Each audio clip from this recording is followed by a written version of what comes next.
Hola a todos y bienvenidos de vuelta a Guerrero Espectral, y hoy les traigo una historia que me tocó de cerca. Es la historia de alguien que conocí, alguien que fue cercano a mí y que falleció recientemente, y la historia la hemos titulado La justicia del muerto. Hace unos días me llegó la noticia que un chico de mi pueblo, alguien a quien conocía muy bien, había fallecido producto de una caída. La muerte de este chico me recordó una situación en la que él estuvo envuelto y que probablemente, de una forma u otra, creo que tuvo que ver con su temprano fallecimiento. Estos sucesos pasaron cuando yo era un niño. Uno de los protagonistas de este suceso fue alguien que, como mencioné antes, conocí muy bien. Cerca de mi pueblo habían dos unidades militares. Una era la principal y la otra era una estación de bombeo y depósito de combustibles. Para los que no saben, en Cuba el servicio militar es obligatorio para todos los hombres entre 18 y 25 años. Este amigo, a quien llamaremos Andrés, pues su familia aún vive, y no quiero hacerlo sentir mal si esta historia llega a ellos.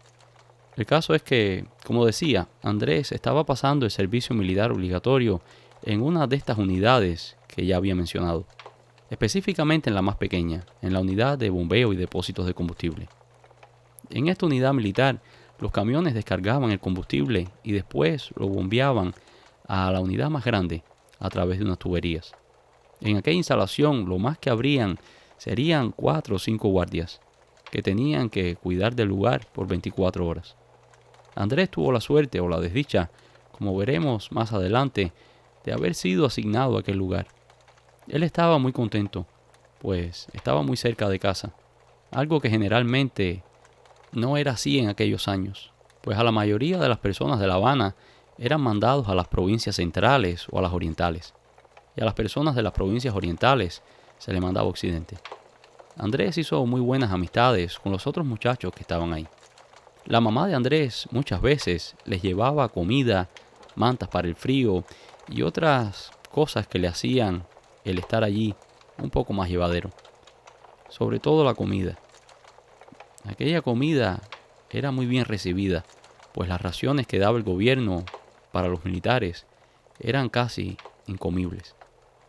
Pero como todo en la vida, siempre tiene que haber algún atravesado. Y quien jugó ese rol esta vez era un capitán, al que llamaremos el capitán González.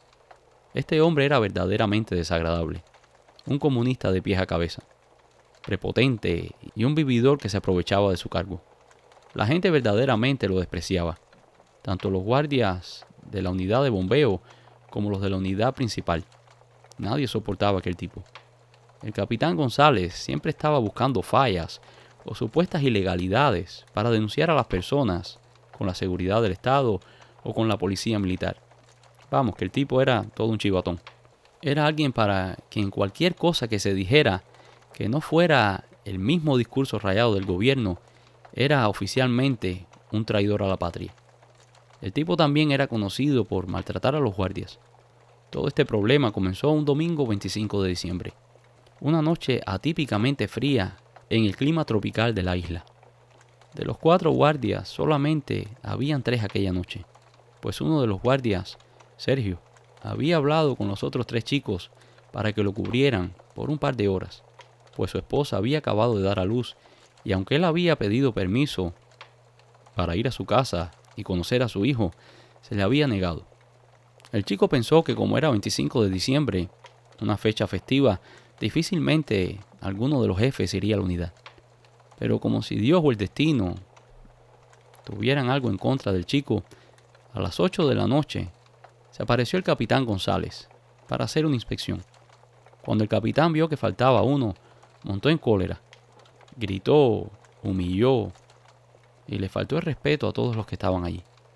Encolerizado, el capitán le ordenó a su chofer que lo llevara hasta la casa del guardia Sergio.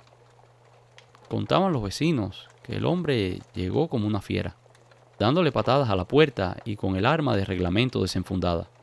Prácticamente arrastró al chico por el uniforme y lo montó en su vehículo, mientras lo insultaba a él y a su familia. Algunos aseguraban que el capitán parecía estar un poco tomado. El chico no puso resistencia, y bajo la mirada preocupada de sus padres y de su esposa, regresó con el capitán a la unidad militar en su vehículo. Dicen que el capitán llegó a la unidad con el chico y con su arma desenfundada los amenazó a todos de muerte. Les dijo que la próxima mañana serían arrestados todos y que harían una corte marcial, que aquello era un problema político, contrarrevolución, uno de los peores crímenes por los que te pueden acusar en la dictadura cubana.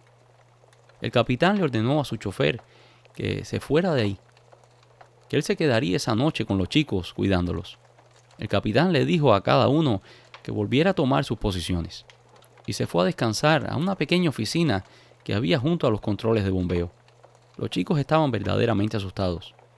¿Sería verdad que el hombre los acusaría de contrarrevolución? Podían pasar décadas presos y en el peor de los casos incluso les podían dar pelotón de fusilamiento. Y en esta parte de la historia es donde hay un par de versiones. La primera dice que el oficial, a medianoche, no contento con el show que había dado y con las ofensas que le había hecho al pobre Sergio y a su familia, se presentó en el puesto de Sergio. Venía con un palo y allí comenzó a agredir al chico.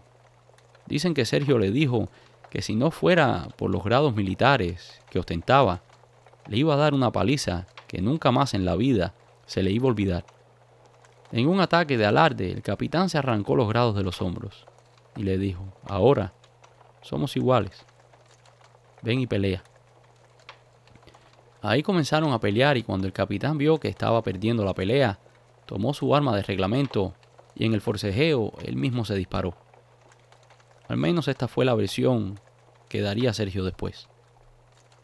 La otra versión decía que el capitán igual había ido a buscar al chico, que lo había ofendido, que no solo lo había ofendido a él, que también había ofendido a su familia, y que le había prometido que después que lo metiera preso, él se convertiría en el papá de su hijo recién nacido.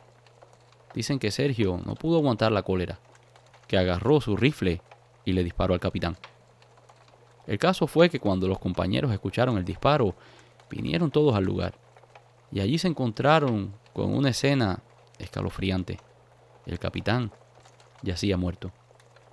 Decían que Sergio tenía los ojos como desorbitados, como si estuviese poseído, como si no estuviese ahí. Todos se llevaron las manos a la cabeza y se quedaron en silencio. Cuando pudieron reaccionar, le preguntaron a Sergio qué había pasado. Sergio, mucho más recuperado, dio su versión de los hechos y todos se quedaron en shock. Sergio, en un movimiento astuto, les dijo que, gracias a aquello, se habían librado todos de ir a la corte marcial y de ser condenados a muerte probablemente. Así que Sergio les dijo a los tres que estaban todos juntos en aquello y que lo mejor que hacían era trabajar en equipo para deshacerse del cuerpo. A Andrés y a los otros chicos aquella idea no les pareció. Lo mejor era llamar a la policía y que resolvieran aquello. Pero Sergio les insistió. Si llamaban a la policía, todos irían presos. Pues aunque ellos no habían apretado el gatillo, habían estado allí y seguramente serían cargados como cómplices. Sin contar, por supuesto, que aquellas eran instalaciones militares y que el muerto era un capitán del ejército. Aquello fácilmente podría tomar otra ruta y convertirse en un juicio político. Después de mucho debatir, finalmente acordaron enterrar el cuerpo. Y si alguien preguntaba, dirían que el capitán se había ido. Sergio y otro chico comenzaron a cavar la fosa en el área boscosa de la unidad. Los otros dos se quedaron en sus puestos, no solo vigilando la unidad, pero vigilando de posibles personas que pudieran llegar. Un rato después, Sergio y el otro chico relevaron a los que estaban de guardia, y ellos se fueron a cavar. Cuando la fosa fue lo suficientemente profunda, allí llevaron el cuerpo y lo depositaron allí. Lo taparon con tierra y con la vegetación muerta que había en el alrededor. Hicieron tan buen trabajo que parecía que la tierra no se había tocado. A las 6:30 de la mañana estaba el chofer del capitán, preguntando por su jefe. Los chicos le dijeron, tal y como habían acordado, que el jefe se había ido. Creo que el chofer intuyó que algo malo había pasado, pero no sé si fue que tenía alguna rencilla personal con el capitán o por cualquier otro motivo. Pero no hizo más preguntas, no acusó a nadie. El chofer les dijo que lo mejor era reportar que el capitán se había ido, que él por su parte iría hasta la casa del capitán y preguntaría por él. Y dicho y hecho, cuando se presentó el chofer en la casa del capitán, la esposa le aseguró que él había salido con el chofer desde la noche anterior y que no había regresado. Inmediatamente, por la preocupación, la esposa dio la voz de alarma. Aparentemente el capitán estaba conectado con un alto mando militar. Así que, de inmediato, la pequeña unidad se llenó de militares de alto rango. Todos preguntaban por el paradero del capitán, pero los 4 chicos aseguraban que no sabían. Se mantuvieron firmes en su historia. El capitán estaba aquí, pero se fue. Salió andando como a las 5 de la mañana. Por mucho que presionaron los oficiales, los chicos no cambiaron su historia.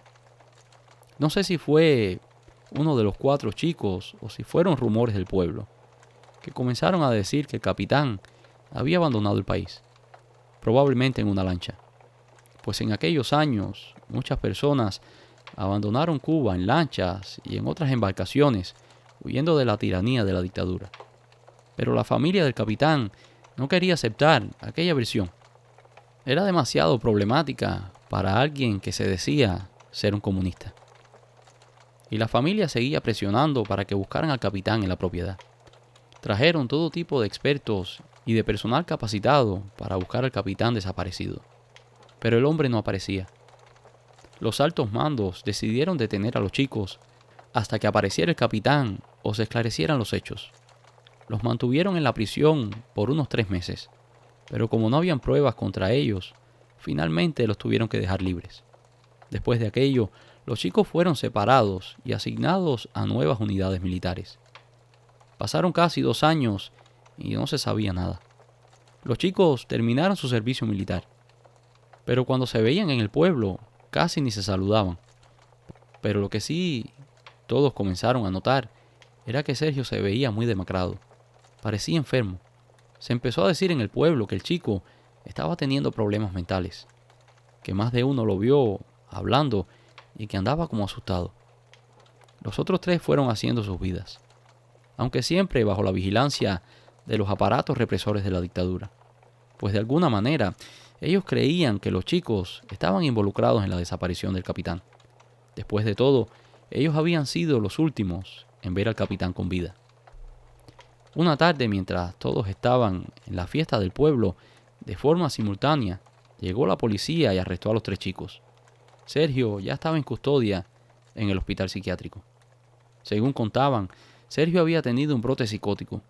Había comenzado a gritar que el capitán González no podía estar allí, porque él lo había matado. Aparentemente, en sus delirios, el chico veía al capitán que lo perseguía, que trataba de hacerle daño. Y él le decía que era imposible, pues el capitán ya estaba muerto.